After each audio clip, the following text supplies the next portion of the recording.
اور سنو، چلو یہ تو گھر کی بات ہے نا. ایک دفعہ حسن حسین کی کشتی کرواتے تھے. آؤ بھائی کشتی کرو بھائی. ایک دن کا واقعہ نہیں، یہ آئے دن کا واقعہ ہے. لیکن ایک واقعہ کہ حسن حسین کی کشتی ہو رہی. حسین چھوٹے تھے، حسن بڑے تھے.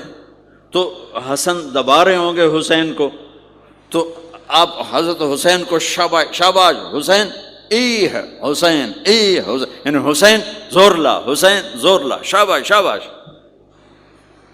اماں بول پڑی فاطمہ جنت کی سردار، یا رسول اللہ آپ ساری شاباش حسین کو دیے جا رہے ہیں، حسن کو نہیں دے رہے.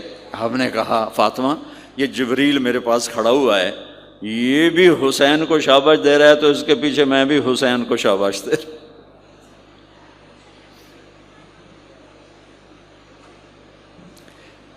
اس سے اور عجیب سنو، آپ فرض نماز پڑھا رہے ہیں، فرض نماز،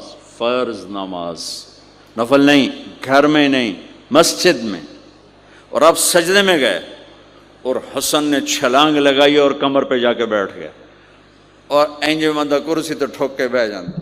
میرے نبی نے سجدہ لمبا کر دیا، اتنا لمبا کیا کہ ان سجدے میں پڑے لوگ سوچنے لگے کہ کہیں اللہ کا نبی فوت تو نہیں ہو گیا. تو جو سامنے والی صف تھی انہوں نے یوں کر کے دیکھا کہ چکر کیوں، پچھلوں کو تو نظر نہیں آنا، انہوں نے اینج کر کے ویکھیا تو دیکھا تو حسن سجدے اوپر چڑھے ہوئے. تو ایک صحابی جو قریب تھے انہوں نے ایسے ہاتھ آگے بڑھایا اتارنے کے لیے. تو میرے نبی نے بغلوں سے دیکھا کہ ایک ہاتھ آگے آ رہا ہے، تو آپ نے سجدے میں یوں کیا، میرے بچوں کو کچھ نہ کہو. جب تک حسن نہیں اترے آپ سجدے میں پڑے رہے.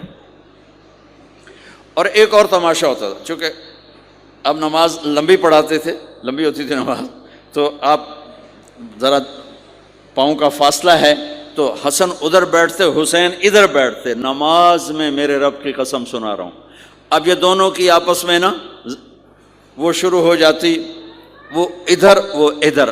پہلے حسن پار کرتے تو حسین ادھر آ جاتے، پھر حسین ادھر جاتے تو حسن یوں آ جاتے. پورے قیام میں یہ دونوں بھائی یوں کرتے رہتے تھے، یوں، وہ ادھر وہ ادھر، وہ ادھر وہ ادھر. سبحان اللہ، نماز ہو رہی. اس سے عجیب سنو، آپ نے اپنی بیٹی حضرت زینب، آپ کی بڑی بیٹی زینب، ان کی بیٹی امامہ کو ظہر یا عصر کی نماز پڑھا رہے ہیں. کہاں بٹھایا ہوا ہے؟ میں پہلے بیان کرتا ہوں، یہاں بٹھایا ہوا ہے علی یدہ، لیکن میں نے اب چند دن پہلے حدیث پڑھی، یہاں نہیں بٹھایا، یہاں بٹھایا ہوا تھا، یہاں کندھے پر بٹھایا ہوا تھا، یہاں علی عاتقہ، اس کو عاتق کہتے ہیں، اور نماز پڑھا رہے تھے.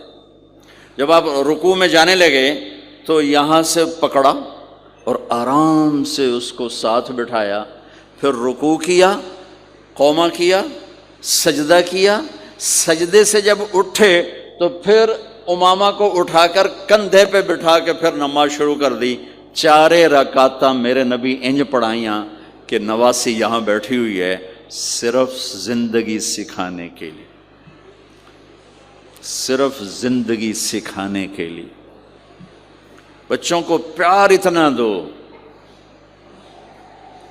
کہ وہ آپ پہ قربان ہوں. ڈنڈا، سوٹا، تھپڑ، بدتمیزی، ڈانٹ ڈپٹ، یہ دوریاں پیدا کر دیتے.